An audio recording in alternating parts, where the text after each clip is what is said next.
Hoy, en el Día Internacional del Trabajo, queremos compartir con ustedes herramientas para combatir el estrés laboral.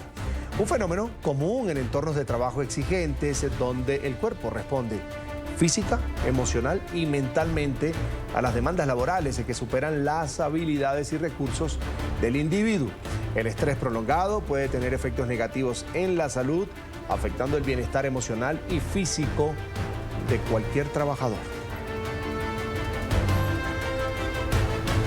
Vamos a saludar a esta hora en Colombia a nuestra última invitada de la tarde de hoy. Es Carolina Guzmán, psicóloga, terapeuta, experta en calidad de vida. Está en pantalla. Bienvenida, doctora Guzmán.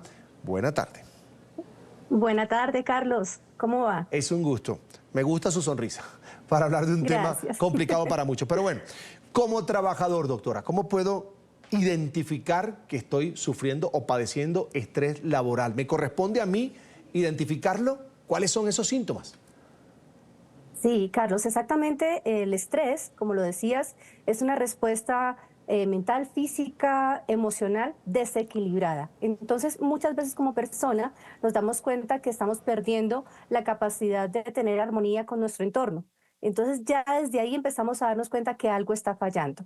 Algo con nosotros, con nuestra empatía para el trabajo, nuestras ganas de levantarnos bien, están fallando. Allí estamos padeciendo estrés laboral. Entonces, ¿qué tenemos que empezar a hacer? Por supuesto, lo primero, ser conscientes de que nos hemos vuelto agresivos, de pronto nos hemos vuelto distraídos, distraídas, y es allí donde tenemos que empezar a revisar nuestro puesto de trabajo. ¿Qué significa? Saber si yo estoy hecho para ese puesto de trabajo y ese puesto de trabajo también está adecuándose a mis capacidades para responder a él.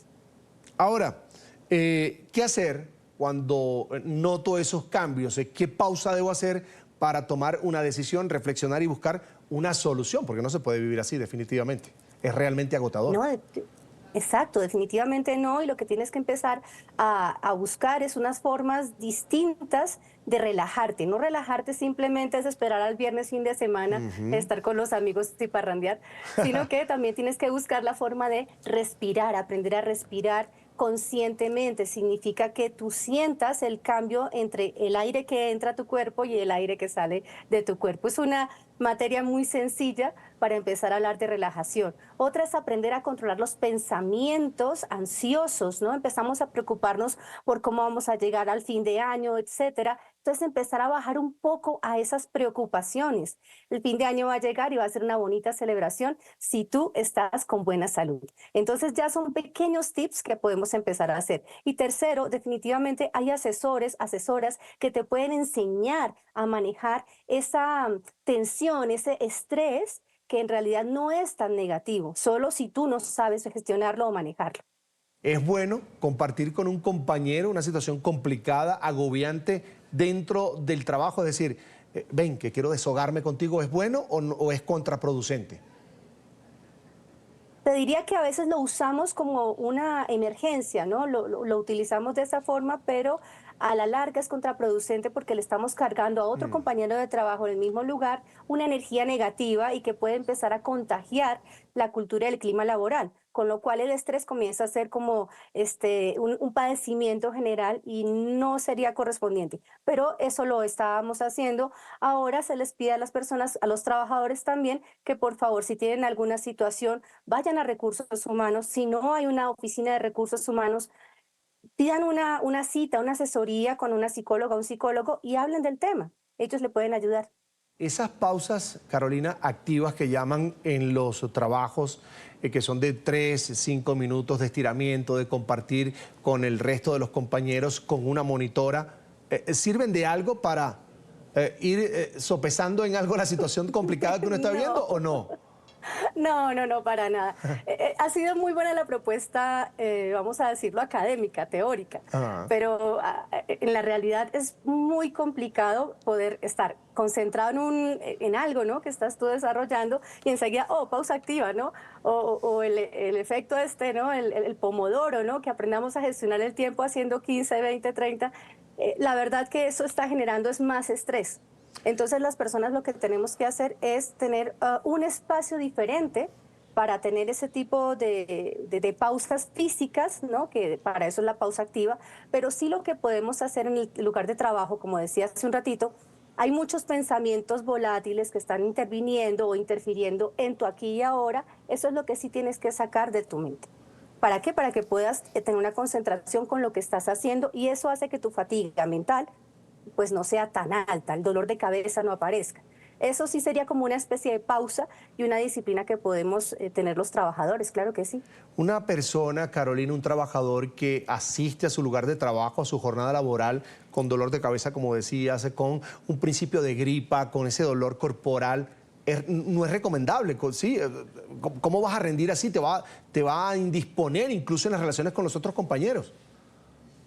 Exactamente, Carlos, pero ¿qué pasa? A veces no podemos, por los temas laborales, Ajá, ¿no? por leyes. El trabajador quiere quedarse en su casa descansando como corresponde, pero en la empresa le dicen, detrás de usted hay más, entonces si usted no viene hoy, pues vaya pensando en qué buscar, ¿no? Entonces todavía un manejo muy antiguo, ¿no? Del tema de la autoridad en el trabajo, lo que el Claro. empleador a veces le hace al empleado. Ujú.